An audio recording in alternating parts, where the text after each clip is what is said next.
And welcome back to another episode of the On the Sideline podcast with Jackson and Kyle. I am Jackson, and I'm joined here, as always, by the man who may or may not have chanted Yankees suck at some point last night. Kyle, how are you doing? Doing fantastic. The Yankees do suck, and let's hope to get to sweep tonight. Let's do it, boys.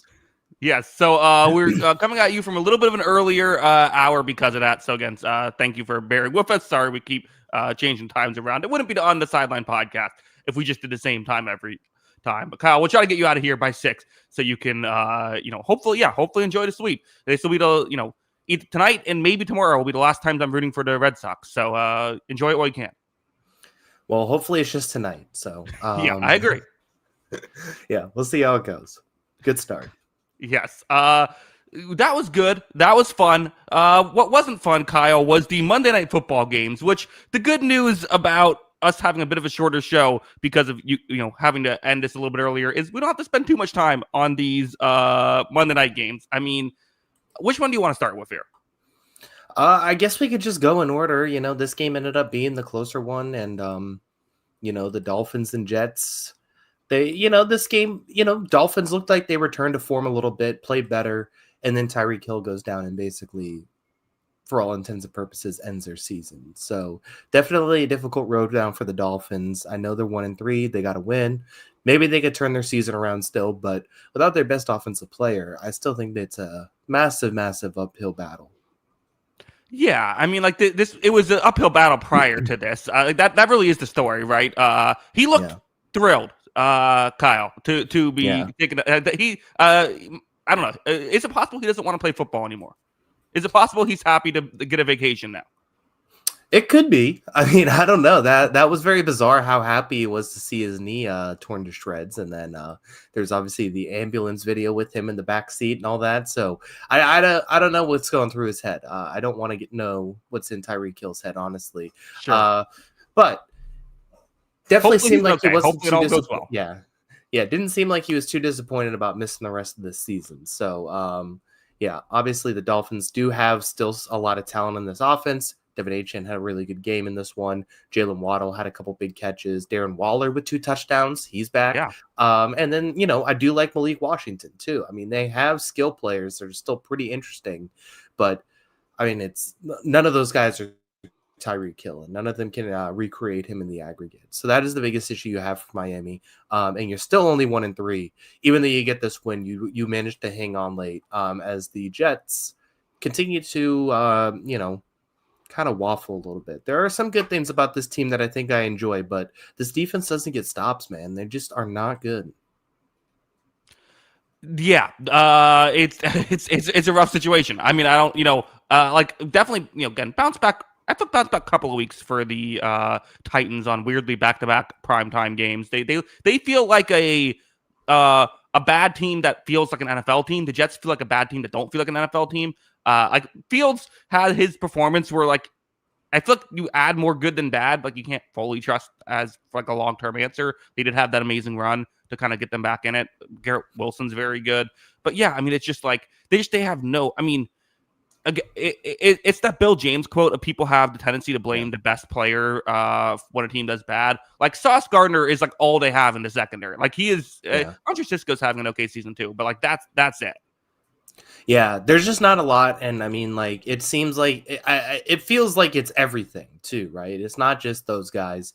I think that there's or it's not just any one particular player, but it just feels like they're weak at almost every position. I don't love the pass rush on this team. They got 0 sacks, got 0 quarterback hits, just very little pressure in this game at all. So that's not even going to help your secondary. Your secondary itself has some weaknesses and some holes. I know Mason Taylor had a pretty nice day in this one, but your secondary receivers have not been very good. So you have a couple decent players on this team. You can get excited about Breece Hall at times and Garrett Wilson and Mason Taylor and Sauce Gardner and all those guys, but it's just not going to be enough to get you really excited where you need to be when you have so many holes on the roster. I think the dog's telling us to move on. It's tough. Again, maybe we'd spend a little bit longer had this not been, if we had a longer show, but we got a lot to get to. So we'll talk more about these teams when we get there. Good news for the Bengals here, Kyle. No longer the worst offense via EPA on the season. They are now the second worst offense. Oh boy, who are they? Here I had it pulled up and then I lost it. So there's someone they were ahead of, but yeah. I mean the Bengals block. There's been a lot of Joe Burrow is went lower than them.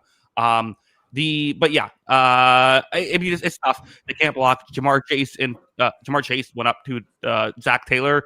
Saying, can you get me the ball? And I think Zach Taylor's like, no, I can't. I'm trying. I don't have that capability to figure out a way to get you the ball.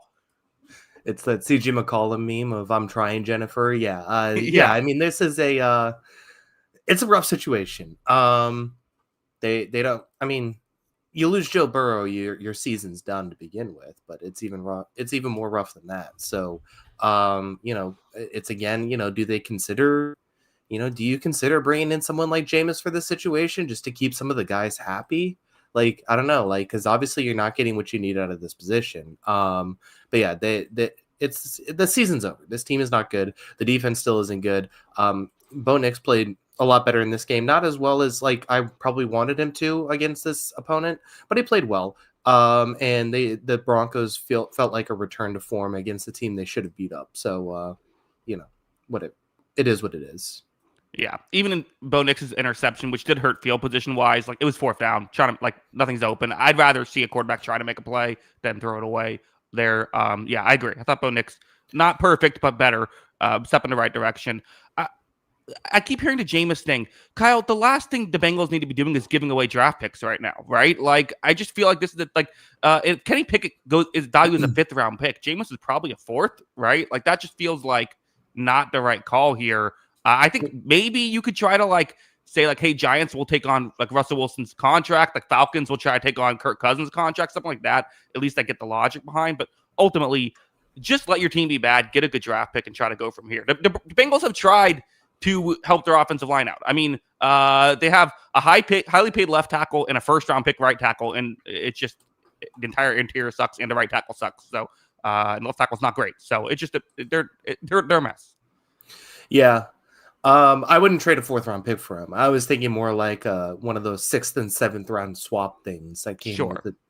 That would be something I'd consider. I don't think he's worth a 4th-round pick. But that's Jameis he means too much to that locker room. You see him with Jackson Dart. No way they're giving it. You're gonna have to give up at least a full pick to get Jameis Winston, at least a 6th. Yeah, maybe. But yeah, and then the Kirk Cousins one, like I don't want to take any long-term money like that, so that's even more difficult. So yeah. Maybe they're just stuck in this situation. You tank the season at this point and try and regroup for next year. But, there are still some major issues with this team that's also very expensive at certain spots. So they paid a lot to try and keep this core together. And Joe Burrow did get hurt. So that kind of, messes with things. And you see how it goes for next season. Also, I mentioned this earlier. We have an early super chat a couple hours before the show. Dennis gave us a super chat saying that 8.5 spread on Pat's Bills with calling Kyle's name like the Green Goblin mask to lock it up. Love the show, guys. As always, you make my day better. Oh, well, we appreciate that. Dennis, anyone who comments makes our day better. Kyle, let's get into the weekly pick'em show. So I had an awful week. I feel like I got 2 games right, but luckily I hit my lock. You missed your lock. So currently I still have a 1-point lead over you in the pick'em show. So you need to get right. Yeah, I need to get right. I got to start hitting these locks. Unacceptable performance there, but that was a tough week, and so we'll see how it goes. But this is an interesting slate. There's a lot of close spreads, but not a lot of games to be very excited about. This may be hang out with your family kind of week. There's some good ones. There's so there's 2 games I'm like, all right, this is gonna get me excited that are during the Sunday slate. There you got Sunday night, and then you got Thursday, which might be a little interesting. Outside of that, I'm sorry. Go spend time with your family. Not excited for the well, we'll get into it. Kyle, give me a game. All right, we're kicking off go spend time with your family week. Right. We're doing Dolphins at Panthers. That's Dolphins, Panthers. Sure. Yeah, this is a go spend time with your family game. Kyle, I do not feel great about this, but I am locking up the Miami Dolphins. Sentence I did not think I'd be uttering early on. They're only 1.5-point favorites against the Panthers. I think they can win this game by 2 points, given what we've seen from Carolina every week except for one. Yeah. But that 1 week, it sits in the It was back of your good. head, right? And, Yeah. this Dolphins defense still has its issues, I think. They gave up those late touchdowns to the Jets that made that game a little bit more interesting. Um, I think they could struggle outside with a guy like Ted McMillan. I think that's an interesting wrinkle to look at this, too. So there are some things I'm looking at with the Panthers potentially pulling off the upset here at home. And then the Dolphins still have a ton of unknown. Obviously we know Tyreek Hill's not going to be there. How is this going to look without Tyreek Hill? I'm not convinced it's going to be as effective. You have Jalen Waddle then going up against J.C. Horn. How does that matchup play out? And can the Dolphins do enough otherwise to keep the Panthers at bay? I think it's going to be interesting, and I could see it being a pretty entertaining game, honestly.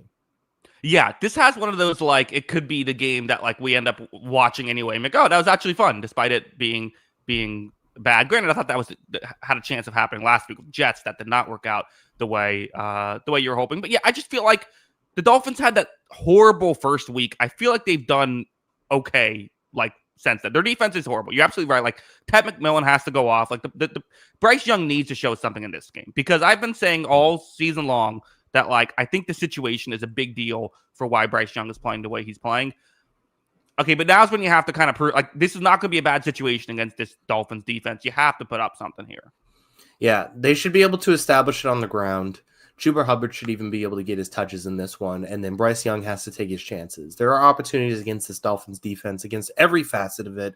They struggle across the board, and yeah, I want to see Carolina. They don't have to go out there and drop 40 and look like the Buffalo Bills or anything like that. Let's just see some consistent growth. Let's see some drives that develop and they can score some points. I think this team should be able to move the ball. Yeah, like Caleb Williams against the Cowboys a couple weeks ago, where it's like, oh, this is like you're playing well here. Like, this is an easy test, but you're passing to easy test. They just got to play on Monday when Tua slid late and got hit in the head and, like, drew the flag. He was, like, still in the air. That's smart by Tua. He can get, like, an automatic flag anytime he does that, because everyone's going to throw the flag if it's Tua getting hit in the head. Yeah, they got to protect him more than anybody.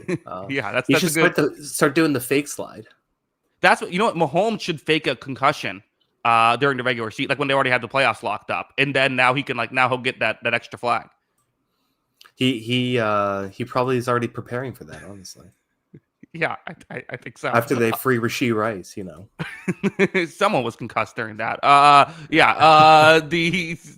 Any other thoughts? We're ready to move on. We can move on, please. Yeah, not the barn burner, but, like, could be a good game. Winner has a chance. Winner will be 2-3, and you can talk yourself into it if you're an optimistic fan. Kyle, I'm going to go with something that, again, if you're an optimistic fan, you're kind of having to talk yourself into now. But on paper, a good game. The Texans taking on the Baltimore Ravens. The Texans are 1.5-point favorites against the Ravens, partially because we don't know if Lamar's going to play. There have been people saying that Lamar isn't going to play. I haven't heard a reputable source say that yet, so I'm still a little bit, waiting on that. Also, this is just a programming note. I realized that the Rams-Niners line has moved. The Rams are currently 7-point favorites as opposed to 5.5, which is what I put in the notes. So just in case you wanted to lock that up, letting you know that. Okay, 7 points. Got it.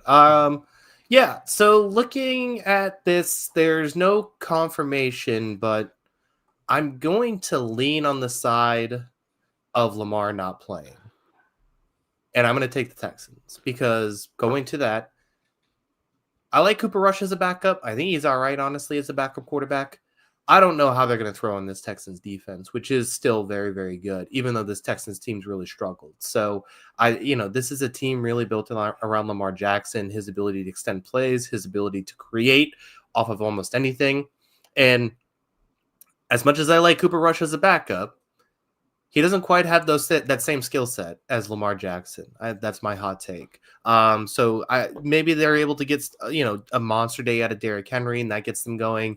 But the Texans are good on the defensive line too. So I got to take the Texans defense in this one, which is the most known commodity at this point because I think that Ravens defense has really struggled. I think they've struggled on the defensive line. So I don't even know if I could say they take advantage of that porous Texans offensive line. They've struggled in the secondary. So can the Texans move the ball in this one? But I think the Texans defense should be able to slow down a Cooper Rush led offense. I would think so as well. I think that, again, we'll see what ends up happening. I do think that picking the Texans makes sense because it feels like they have a if Lamar does play, they still have a chance to win this game, just given how the Ravens defense looks right now. This is another one where it's like, I mean, Kyle, if Lamar plays, this very much is the unstoppable force versus the unstoppable object on one side, and then the very stoppable force versus the very stoppable object on the other side. I mean, because this Texans offense hasn't done much, where the Ravens defense has really struggled.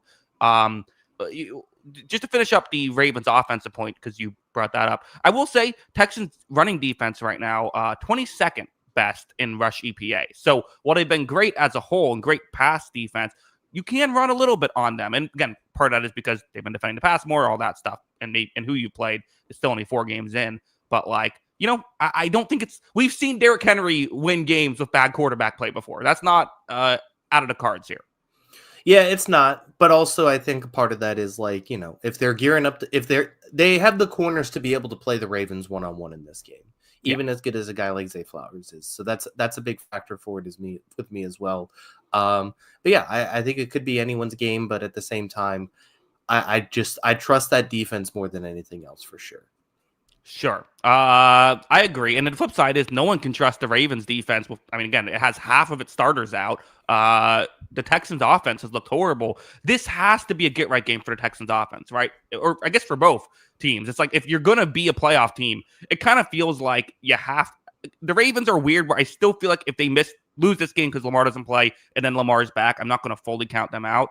But you have to at least show signs of life. The Texans have to show signs of life on offense. The Ravens have to show signs of life on defense. Yeah, I mean, it's not desperation point for me for the Ravens yet, but if it is that 2 to 3 weeks thing, and all of a sudden this team's 1-6 without Lamar Jackson, with Lamar Jackson coming back, as great as Lamar Jackson is, that's not an easy road for anybody to overcome. So, that's going to be that's a difficult hurdle, I think, for sure. And, we'll see how these next couple weeks play out and how that injury report is. But, I think that the bigger onus for me is on the Texans in this game. If Lamar Jackson is not playing, it's an inexcusable loss to me at that point, especially for a team that has won the division multiple years in a row, has seemingly been on some upward trajectory, or so we've hoped. This would be a huge fall back to earth. I feel like if you lose to this team without that guy, and you need to, I don't even know how you pick up the pieces and try and fix your season from there. Yeah, it kind of feels like for both teams this might be a bit of a must win. Let's move on, Kyle. Give me a game. All right. This is a good game. This is one of the couple good games on the slate, I think, for sure. Let's go Bucs at Seahawks. I was hopeful I'd give it to you. There's some other closer lines. I was hoping I would be able to give it to you. It was next on my list as well. Yeah. Tampa Bay obviously very injured. The Seahawks defense has been awesome. The Buccaneers defense has played very well this season, even against Philadelphia, a formidable opponent, you would assume. Their defense, I know the numbers don't look great totally, like the score, but the defense played very well in that game. I'm going to lean Tampa Bay. Maybe that's my bias. I don't know. But I do just feel like I am interested in seeing with this Seahawks team. I guess the main thing I'm interested in is Chris Godwin and Emeka Egbuka versus these Seattle corners. That feels like that could be where this game is won or lost. Seahawks are not afraid to play man coverage and go up against you. Baker Mayfield, not afraid to give his receivers a chance to make a play. It feels like that's where this game is going to be won or lost. Yeah. And those Seahawks corners have held up really well this season. That's why they're one of the best defenses in the league. That's why they have managed to carve out this 3-1 record. And honestly, we keep saying it. They probably should be 4-0 based on the way that week 1 game played out and the way that Purdy was throwing the ball to them, and they weren't able to take advantage. But outside of that, they've been really good. Witherspoon's really good. Reek Woolen has had some moments, but he's even gone further down the depth chart at times. They have Josh Jobe. All these guys that feel like have stepped up and played really well, and they're able to get pressure in front of them a little bit too. So how the Seahawks team wins is through their secondary and their defense, and I think they got a really good one, which makes it really tough for Tampa Bay, especially on the road going across the country to Seattle. So I think it's going to be an interesting one. I think both of these defenses can say, hey, we think we match up with this guy pretty well, with this team pretty well. And I think Tampa Bay has some opportunities here against the Seattle offensive line to create some pressure.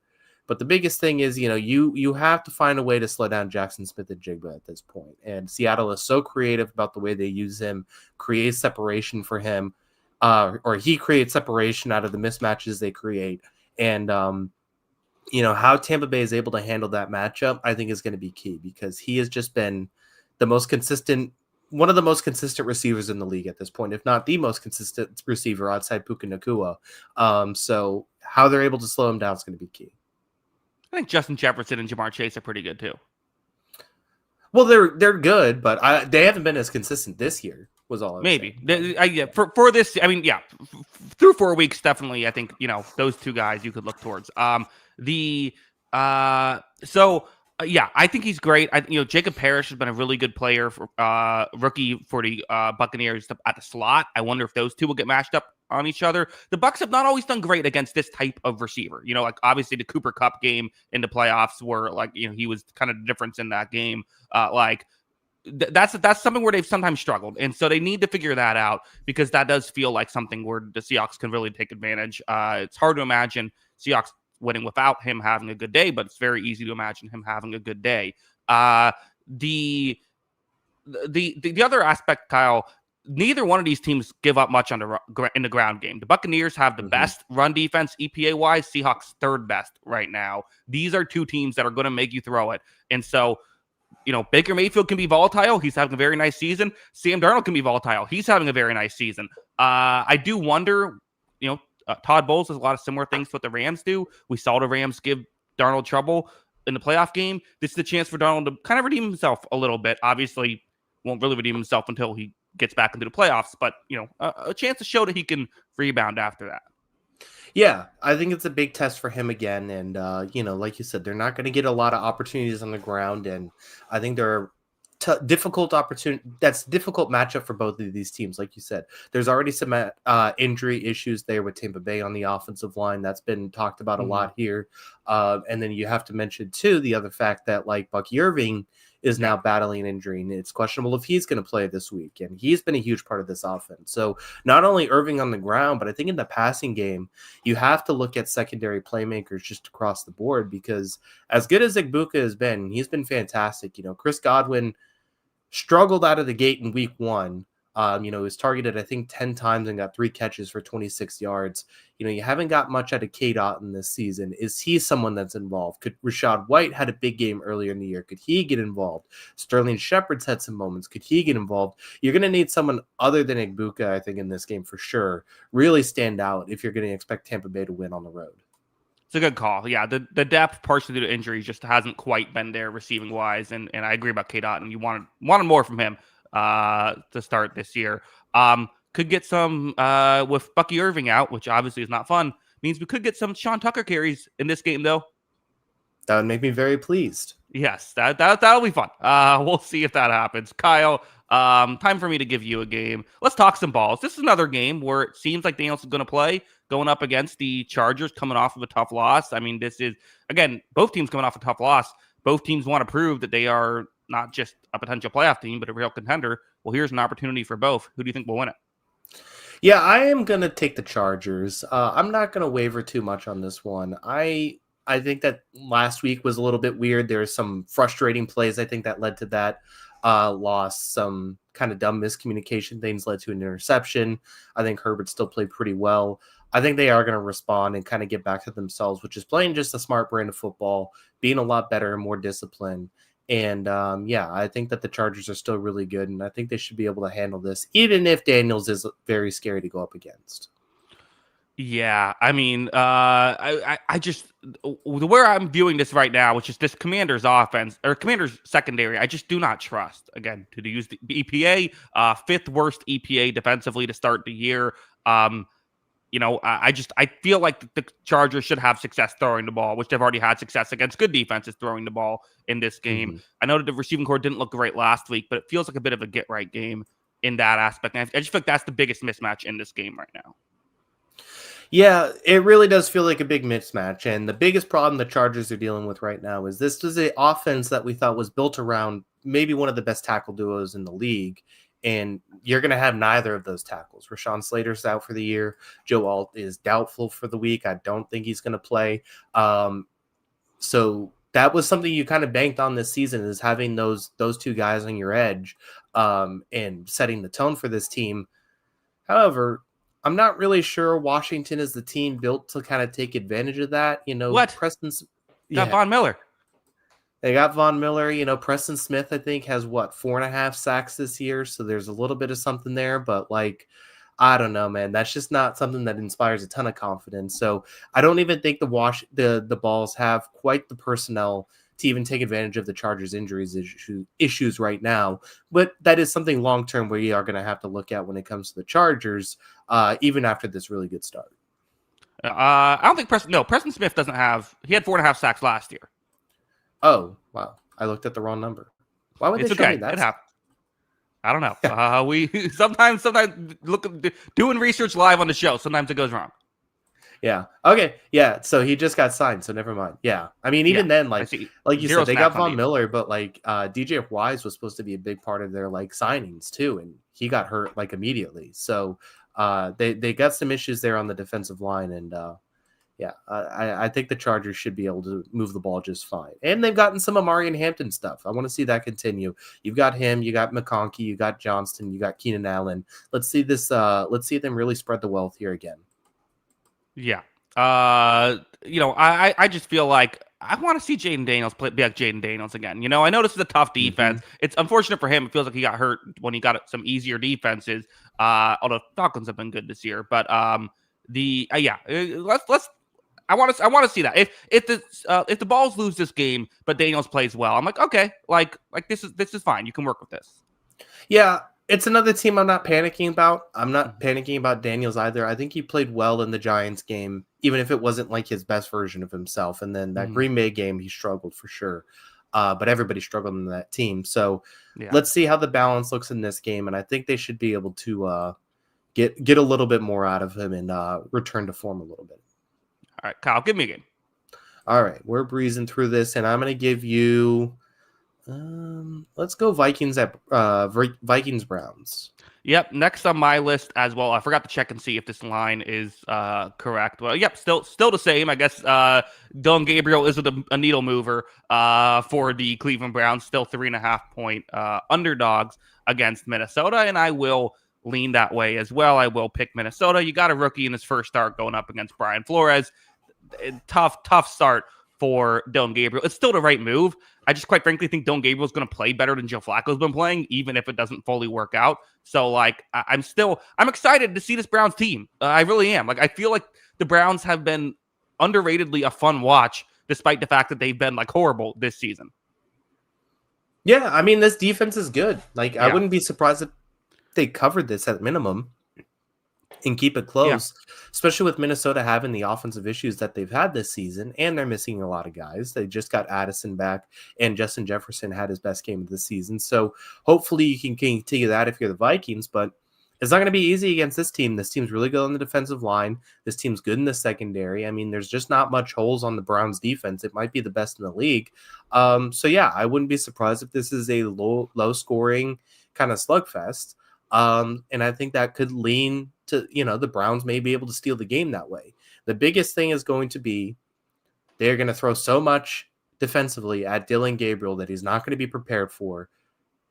He has to take care of the football because turnovers are going to make this blowout probably, because if they get, the Vikings live their big blowout this season was they threw a bunch at Jake Browning. They got multiple defensive touchdowns out of it. And you have to be able to limit those opportunities for the Vikings because this team is really good at getting the ball on defense and housing it. Yeah. And the funny thing too is if you can just get past this game with Dylan Gabriel and survive it, the Steelers look better. But that's who you play next week for the Browns. Then it's the Dolphins, Patriots, who are obviously a championship contender. But then you have the Jets, the Ravens, and the Raiders. 3 not great defenses. So it's if you kind of survive this, you have an opportunity to make yourself look better. So there is that. Or if you play badly these next 2 weeks, maybe Shadur comes in and he's the one who looks good. Yeah, I was thinking about miming this entire segment of this game, and just you just have to read my lips to get my thoughts.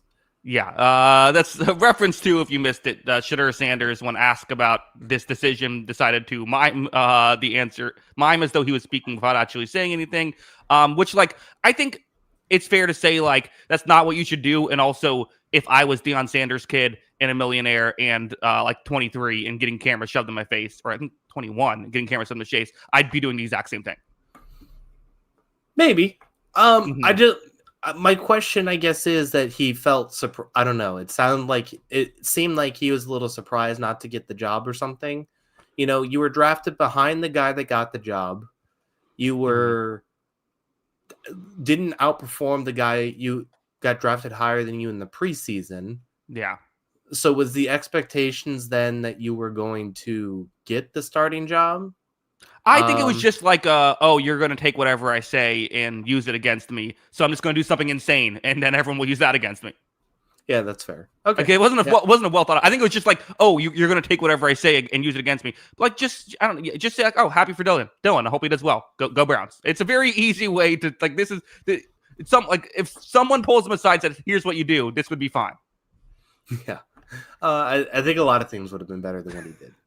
Also, and can I just say as well, like, I really don't think he would be starting over Cooper Rush for the Ravens either. Like, that narrative has come out as well. Like, he would have had to win that job. If he couldn't beat out Dylan Gabriel, I doubt he beats out Cooper Rush. Like, I think this is where he would be backup to the backup regardless of his situation right now.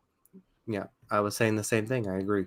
Yeah. Okay. Well, let's we got some Shadur Sanders talk. I was hopeful we wouldn't have to go there this season. We ended up with a little bit of it. We gotta get the views up. That's all.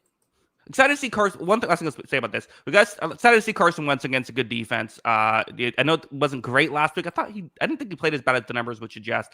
Obviously, had a good, probably didn't play as good as the numbers would suggest 2 weeks ago. Interested in seeing another test for him. Is it? I'm trying to remember. It's JJ McCarthy might play. Is that what it is? Let me look at he's doubtful, so probably. Okay, yeah, that's what I thought. Okay, so maybe play, but probably once. So that'll be interesting. Yeah, sure. Yeah, I mean, it is going to be interesting. You can say no. I mean, you're not going to be watching. You're going to be. I'll be getting up early to watch this one. I mean, you're going to be, out with the family on a boat or something. I'm actually going to. I'll be in Boston on Sunday. Oh, okay. Hopefully the Red Sox can get, still be in the playoffs. Yeah, I'll be there game 3 if they advance. I'll be there. Cool. Okay. Well, I'm hoping that it goes well for you, Kyle. Let's move on. Time for me to give you a game.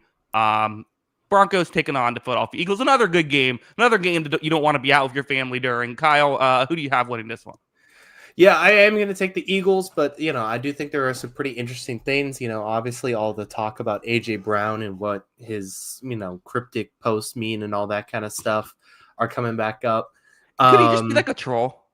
Is that possible? Yeah, I think some of it is for sure. So yeah, I think this is going to be a tough defense for them to throw on as it is, but this also feels like a Broncos defense that is very good, still, but it feels like a Broncos defense that isn't really built to beat the Eagles, and that's kind of the problem that I think a lot of good teams run in when they play Philadelphia is that not a lot of teams are built to beat the Eagles because they play a unique brand of football. So I am going to take the Eagles. Not only that, but they are the better team still. They're 4-0 for a reason. So I feel pretty good about the Eagles winning this one. And I think that they have some matchup advantages with their offense against the Broncos defense even. Yeah, I mean, that's interesting. I mean, I do think that, like, Pat Surtain is having that kind of corner type of season where, like, he's not quite been as dominant to start this year. And I do, obviously defensive player of the year last year. I wonder if you put up AJ Brown against him, who also hasn't been quite as dominant. Obviously he's getting more attention for his cryptic posts than for his catches this season. Who ends up with, if that battle happens, who ends up with kind of the right game there? I do think that the Eagles offense in general just hasn't played as well as you would want it to be. They haven't ran the ball as effectively. They're still winning games, but, like, even against the Cowboys in that second half, they kind of struggled. This is an interesting matchup. It is an interesting matchup in that way. And yeah, I mean, this Eagles team is a lot more fun when they do throw the ball. Mm-hmm. But I mean, you still look at it, this Broncos defense, even with the mixed play for Pat Surtain, is 4th overall in defensive EPA, but they're still top 6 in coverage, drop back EPA, and they're about 10th or 11th, it seems, in rush EPA defensively. So, there is a fall off on that spot where, part of that is also they defend the pass more. That's kind of their game plan. So are they going to be able part to of it is they played the Titans and the Jake Browning Cincinnati Bengals for half of their games. For sure. Yeah, that helps. But yeah, can this interior of the Broncos team, though, I think really hold up against Philadelphia, because you know what Philadelphia likes to do, which is go between the tackles, whether it's Jalen Hurts plays, the tush push, obviously, Saquon Barkley, all that kind of stuff. So, I still wonder, even with that, can they contain this rushing attack for Philadelphia?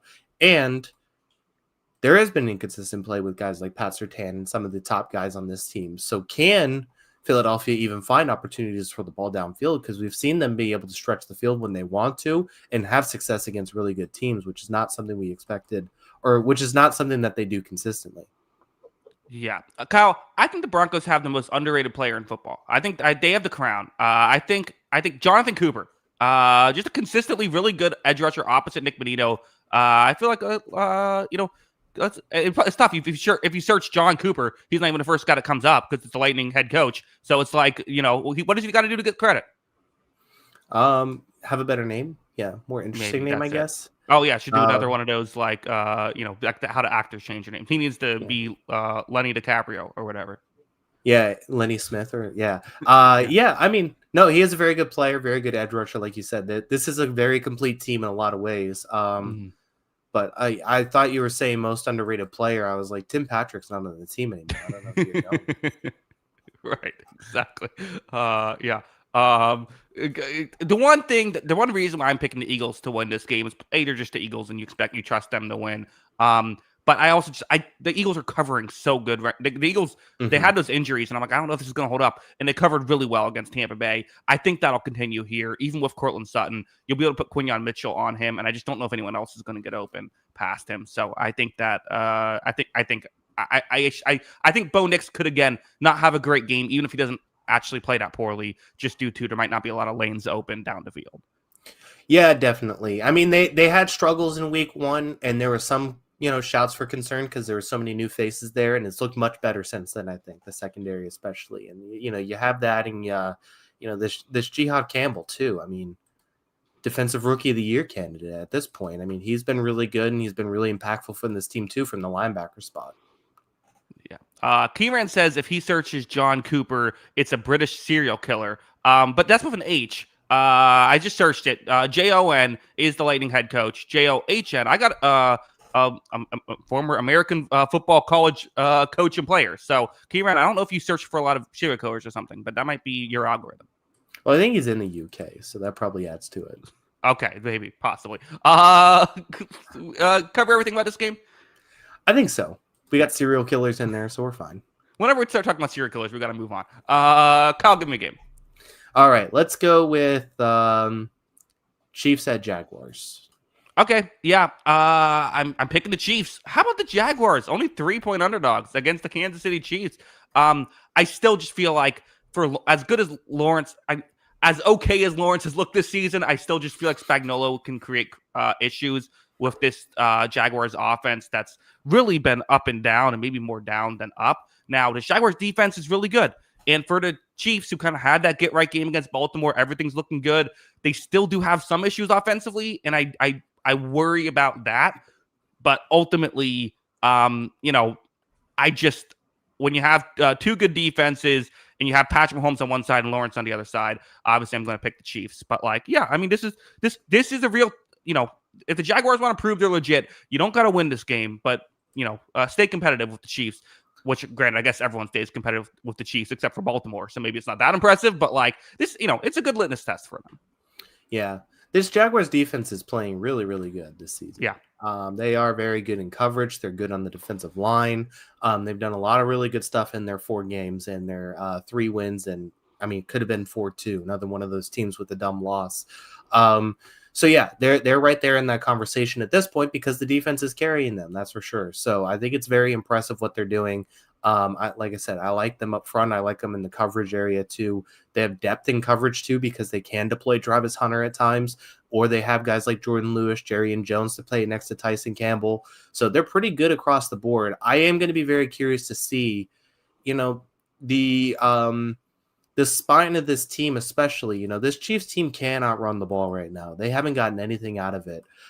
So, you don't have to dedicate a ton of numbers to stopping the run at all times, but they are going to use the middle of the field because they have Xavier Worthy in that slot spot, everything he's able to do there. And he's just going to move around the field and work in motion and do all that sort of creative things to get him open. And you still have Travis Kelce there, who, even if it's not peak Travis Kelce anymore, is still going to find ways to make a couple plays, you hope.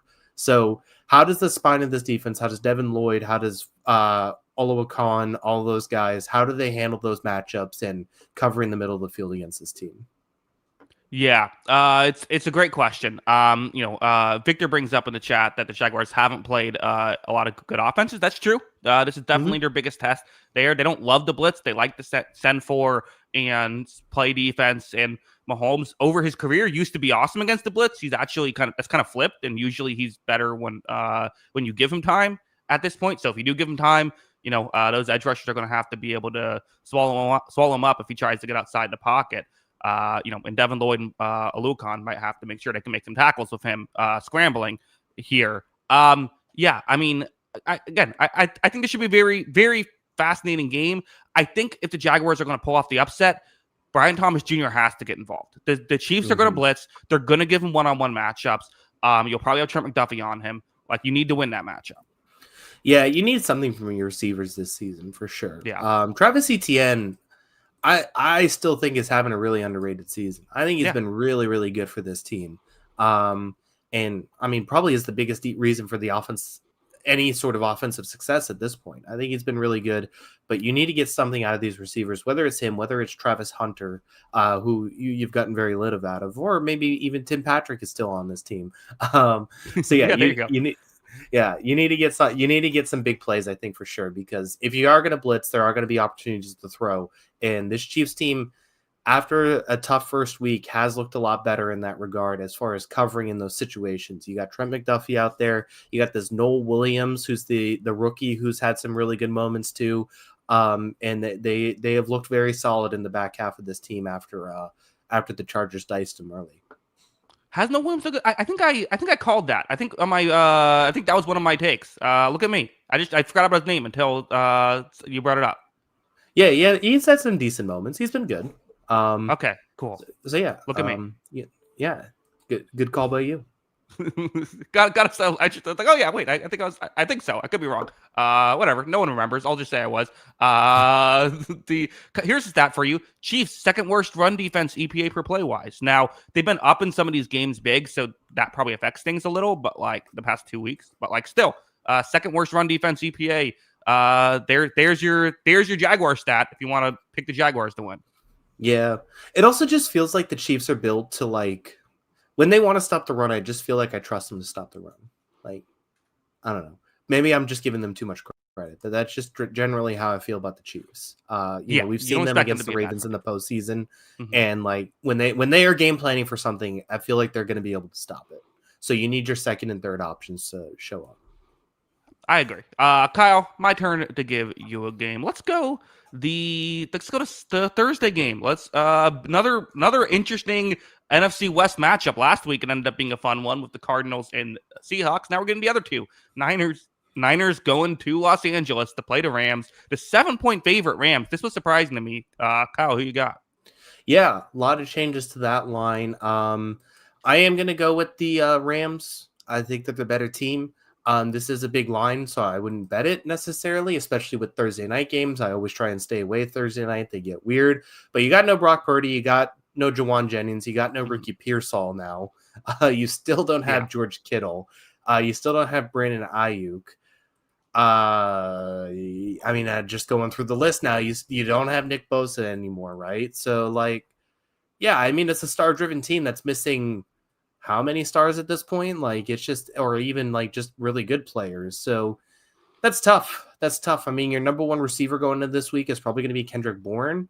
And you have Christian McCaffrey, obviously, who's still great, and Trent Williams is still great. But I mean, this Rams team is really good. They're another one of those teams. Again, one dumb loss away from being 4-0. They're 3-1 right now, and they're kind of rolling. And they played very well against the Colts last week. So I think the Rams kind of got it going. I think these two receivers may be the best receiver duo in the league right now. And Stafford has played really well to start the season. So I see no reason why it slows down against this hobbled 49ers team. Yeah, I still think the 49ers play. I know they have the injuries defensively now, too, and offensively. I still think they have enough to potentially slow down Stafford. McVay, or Shanahan as a whole, does tend to play McVay well. He does have a better record than McVay. That at one point, like, he won like 8 straight. So it hasn't quite been that since then, but still, you have that. But yeah, I agree. I mean, there's so much injuries for the 49ers. It just divisional matchup on Thursday. Anytime in this pick'em show, you can avoid having to pick a divisional matchup on a Thursday. You got to do it. Yeah, I think it's the right call, but I mean, you look at you had these two receivers with almost over 800 receiving yards on their own and 4 touchdowns. You got these two running backs who 4.5 yards per carry this season, and yeah, I mean, you got a quarterback playing at a fringe MVP level with his overall play, who has won a Super Bowl, not Super Bowl MVP. So yeah, I think you just got all that against a team that is just beat to hell, and it stinks. I feel like we say it all the time with the 49ers, but Fred Warner is a Hall of Famer. They got some decent guys in the secondary, maybe slow them down a little bit, but I just don't know if it's enough.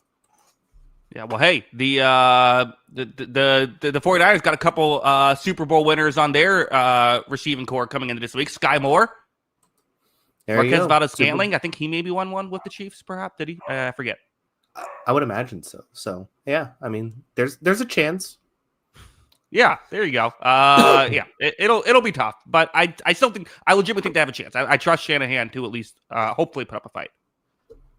Yeah, I mean, I would never count a team out.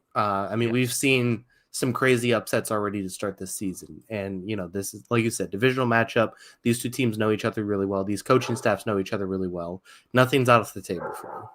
All right, Kyle. Well, let's move on. Time for you to give me a game. Cowboys at Jets. Yep. Next on my list as well. I'm picking the Cowboys to win. They tied the Pack. I mean, it's kind of interesting. The Cowboys actually have a bit of a weak schedule, and if they can maybe get hot, I don't know. Is it possible they could at the very least be in the hunt? In a couple months from now.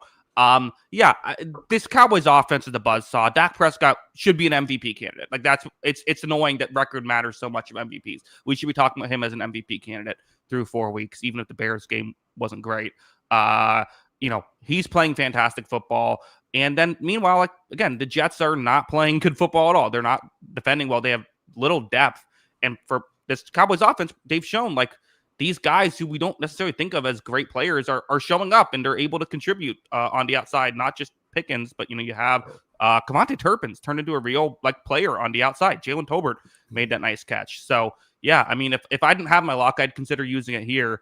I just like, again, I get the flip side is the Cowboys defense is so bad, and Justin Fields will run all over them, and they'll keep it competitive. But a 2.5-point spread is basically a half-point spread in this game because of how high scoring it's going to be. Yeah, I definitely agree with all that. I mean, we just talked about the issues with the Jets defense where they have a couple good players, but there's a lot of weaknesses there too. And I think the big thing with this Cowboys team is, like, they're just built to beat whatever your weakness is. It feels like now they know how to, like, use the depth of this team really well and get guys the ball in situations where they're going to succeed. Whether it's a guy like Turpin, Pickens, obviously 101 is going to get his numbers. Javonte Williams has had a nice little season, career resurgence a bit over here in Dallas. They got a decent offensive line now. You got all that sort of thing. So yeah, Dak is playing at the absolute top of his game right now. And even like that Bears game, he threw 9 incompletions and like 2 interceptions where one was right off his player's hands. So there's not really much there's not much better he could do right now to put his team in position to win games. So I really think that he should be able to move the ball in this one and have success. But like you said, I mean, we saw Russell Wilson have 450 yards against this defense, and it hasn't gotten better.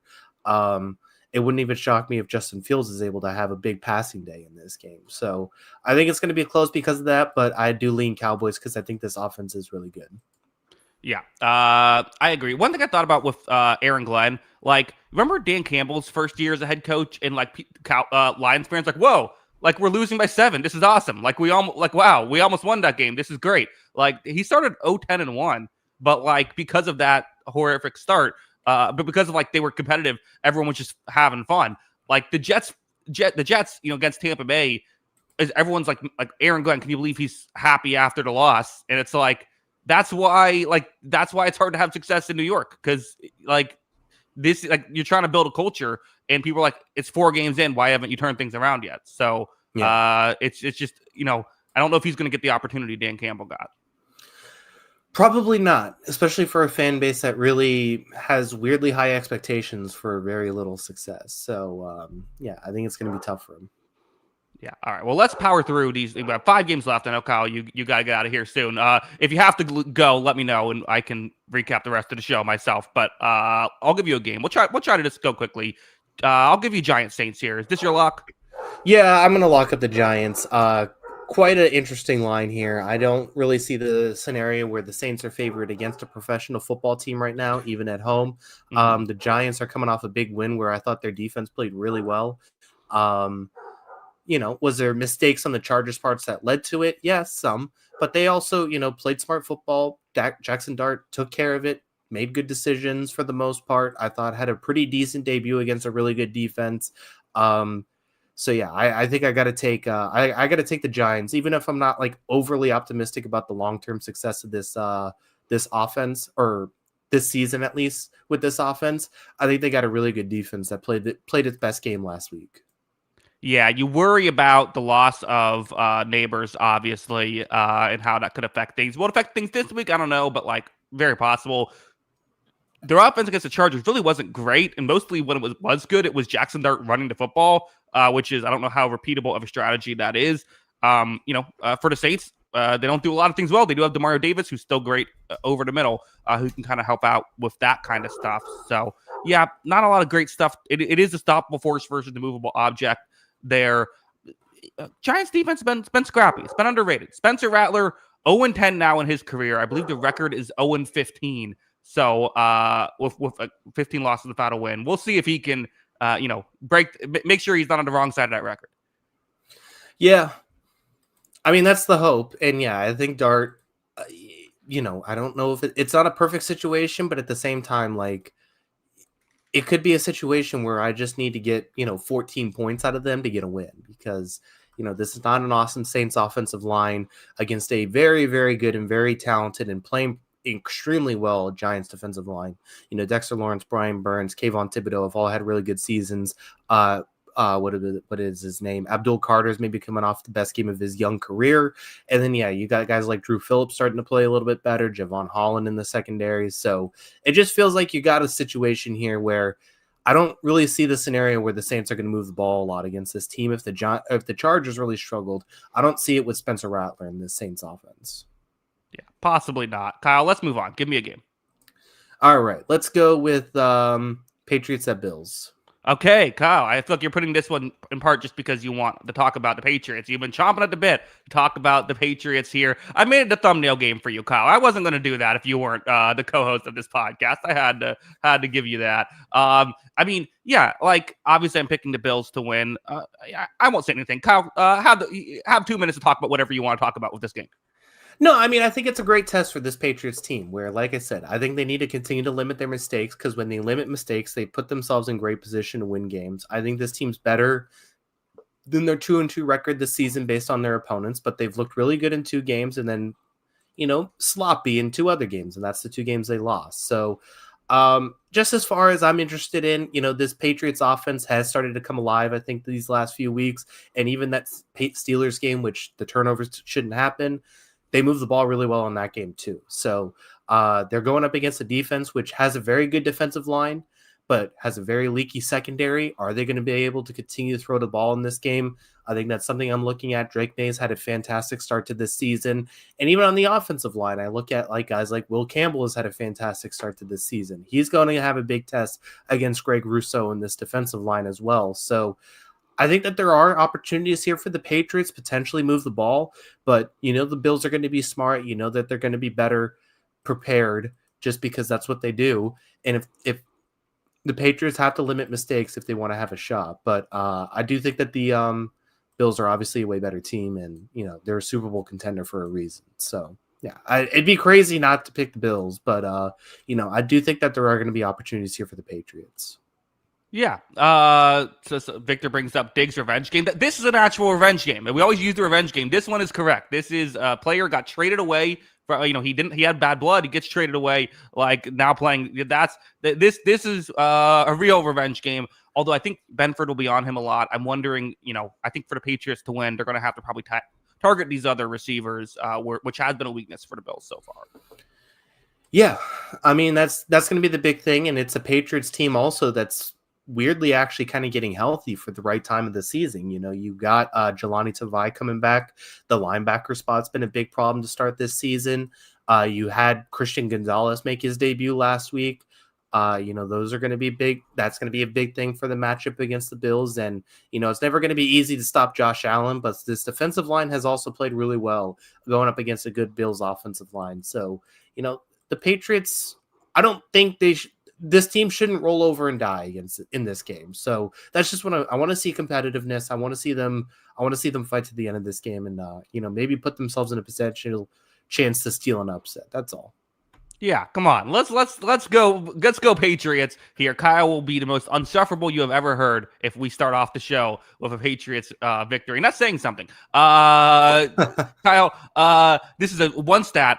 In 6 pass blocking reps for TreVeyon Henderson, a 3.5 PFF grade in pass blocking. Yeah, I would say he struggles at it. Yeah, maybe Ramondre Stevenson's your third down back. That's all. Yeah, he's got to get better at some things before he can be trusted with the every down role that Patriots fans want him to have. Yeah, that's always the question. If anyone ever asks, why isn't this player getting more snaps? It's always pass blocking. Every time, it's blitz pickup. Yeah, especially at running back, at least. Yeah. Kyle, time for me to give you a game. Sorry we're going through that one quickly, but you got a Red Sox game to watch. Let's go Raiders Colts. Yeah, I thought about locking this game up, honestly, but I'm okay with my Giants one. Give me the Colts. I don't really see how you could watch this Raiders team the past few weeks and say that they're going to stay within the touchdown. This defensive line for the Colts has played really well to start this season. The Raiders' offensive line's been abysmal. I think that's a big matchup problem. And for whatever reason, Geno Smith can't take care of the ball right now. And I think the Colts have been able to they've not only taken care of the ball, Daniel Jones has been very good at it. He just had his first interception last week, but they've taken the ball away too. Their turnover differential is very good. So I am going to take the Colts in this game, and I would bet them to win by a touchdown right now, based on what we've seen. Yeah. Flip side, best player in this game might be Max Crosby on the Raiders. Yeah. I mean, he is good, but this is still a Colts team that is good, but not great at everything. So I mean, they have good receivers that should be able to attack this secondary. They have a good enough offensive line. They should be able to hold on this one. And then Jonathan Taylor is playing some fantastic football right now. Yeah, I mean, the Raiders have a lot of bad aspects of going into this. The one thing I will say is if Geno Smith could turn it around, these are 2 quarterbacks that we thought would be flipped going into this year. So the sample size thing is, I guess, the one reason why I'm hey, maybe. But also the Raiders are somehow still the 3rd best team left on the board because of the other 2 games. So that's why I still decided to go with them. But you're right. There's so many issues for the Colts. You want to be a favorite, cover the spread, win by at least a touchdown, and show that you belong as not just a playoff, not just a team that could squeak into the playoffs, but more than that. Yeah, I mean, this is again another you have to show that you can turn this around, and I guess is you probably stick a fork in the Raiders if they lose this game, right? Especially in that division. I mean, I don't think. I mean, well, I'll say in that there's every year there is a team that starts off like 1-4 or like 2 and something and ends up making the playoffs. So like maybe they're that team, and like Geno Smith just had a bad couple games early and can fix it. But like, yeah, I mean it's 1-4 is really hard to come back from. Mm-hmm. Yeah, I agree. All right. Well, let's move on. So now it is time for you to give me a game. 2 games left. Where are you going? It's got to be Titans at Cardinals, I guess. Sure. Yeah. I mean, it's not saying much. I mean, I guess like I don't know. I mean, what is even? I mean, obviously, I'm picking the Cardinals to win. What is the pathway to the? I guess here's what I'm looking for. I'm looking for the Cardinals to have a get right game. Can they get Marvin Harrison Jr. going? With against still a quality defense. This Titans defense, they held the Texans to 6 points through 3 quarters last week. It wasn't until the fourth quarter where things fell apart, largely due to the offense being unable to work. Kyle, there was a play where Cam Ward last week, it was a flea flicker, and it was one of those flea flickers that was like immediately blown up. He was getting tackled as he was getting the ball, and like as he's getting tackled backwards, he throws the ball over his head a yard forward for an incomplete pass because his running back was right in front of him. And I'm like, oh, that's a good play by Cam Ward. These are the highlights for the Titans. This is what I'm looking for. Of like, oh, these are the good plays. Throwing the ball over your head while getting tackled immediately on a flea flicker and getting an incomplete pass. Yeah, it's bleak right now. That's for sure. This has to be a game that the Cardinals kind of get right. Right? They took it on the chin. I mean, they only lost by 4 points over the last 2 weeks against 2 divisional opponents, but that's 2 division losses now that you have to overcome. So they have to win this game. I want them to look good too. So they have to get it going and show that they can bring a little bit more to the table on offense, because their defense has performed pretty well this season, albeit not all the best competition. So they have to play better, I think, in this game to show that this team can reach its playoff aspirations. But this is part of the America's Team playoff Cardinals thing, right? Of like, you get this easy schedule, like you got to take advantage, and they have done that. We could say they should have won by more in some of these games, but they have at least won the games they've had to win. They haven't yet won a game that they didn't have, and they did lose to Mac Jones. But like, again, they were great in that fourth quarter against Seattle. Like, there is talent here, and Kyler Murray, I think, is having a really good season despite the numbers. So yeah, it's just they gotta take care of business. Okay, win a game by 20 here, Cardinals. Don't win this one by 7 again, like you did against the Saints and the Panthers. Yes, yeah. Let's go kick some ass in this one. You should be able to do that. Okay, Kyle. Last game, I'm giving you Lions, Bengals. Who do you think is going to win this one? Yeah, the best performing offense of the last 3 weeks against the defense that is thanking the heavens that the Cowboys exist, because this would be the worst defense otherwise. I'll take the Lions. This could be a 50-burger game for sure. They've already done it once this season. I mean, this could be a 60-burger at this point. So we'll see. We'll see how the Bengals. They're gonna go out there and try their best, I guess. Yeah, I mean, like the one thing, like you say, is like, again, I mean, it's not happening, so I don't think it's gonna like. But like, we saw Jamar Chase go up to Zach Taylor. Like, is there some just like, hey, can we just throw the ball to our receivers every single play? Can we get something? Terran Arnold still hasn't done what they wanted him to do when they drafted him. I would say like DJ Reed's been a nice pickup for them, but like you have an opportunity with that second corner spot not being great to attack. Again, can Jake Browning do it? Can the offensive line hold up? No, and they're going to lose this game. But like they at least have a thing you could look at as an advantage. Next to like 75 different disadvantages. Yeah, I mean, Chase and Higgins could have like a combined like 300 yards receiving, and I'd still probably take the Lions to win. So that could happen still, because those are 2 really great receivers. But I still don't even know if it's enough to do anything against in this situation with the backup quarterback, with this depleted offensive line, and with this bad defense against a team that is just a buzzsaw right now. Should the Bengals forfeit? Because here's my thought: is one of the tiebreakers. It's like 7th on the list is point differential, and a forfeit is an automatic 2-0 loss. So you can probably help your playoff odds if you forfeit this game. This would be a great game for like the mercy rule, or like I know in high school football they start doing running clocks when it's a blowout. Like just like once this hits 40, Like No, come on, let's just get going. Don't take those trick plays when the Lions are up 50 away from me. That's the whole reason I want this game to go on. All right. Maybe the forfeit is the best thing then. Yeah, again, I do think there is legitimately like a way for football is weird, right? Last week the Saints and Bills ended up being a close game. You never know. We'll see, but yeah, it's not looking great right now. Yeah, no, not looking great. It's a tough road here for the Bengals. Yes, it is. But maybe, hey, 49ers had that injury year. They got Nick Bosa out of it, went to a couple Super Bowls. Who knows? Maybe this is what they need. Shamar Stewart's looked all right. Yeah, that's something. For a controversial prospect, like he seems like that's worked out, and you signed him. You got him on the contract, so that worked. You're trying to talk me into something too optimistic about the Bengals right now. It's fine. Okay. Yeah, come on, Bengals. See if you can win this game. Kyle, all right. Baseball game starts in a couple minutes, so I'll let you get out of here. First, let them know where you can find us on Twitter before we head out.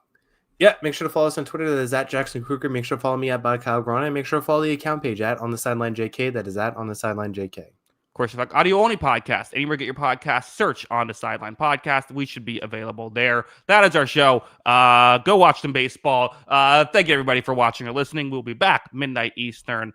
Until next time, have a good one. Peace.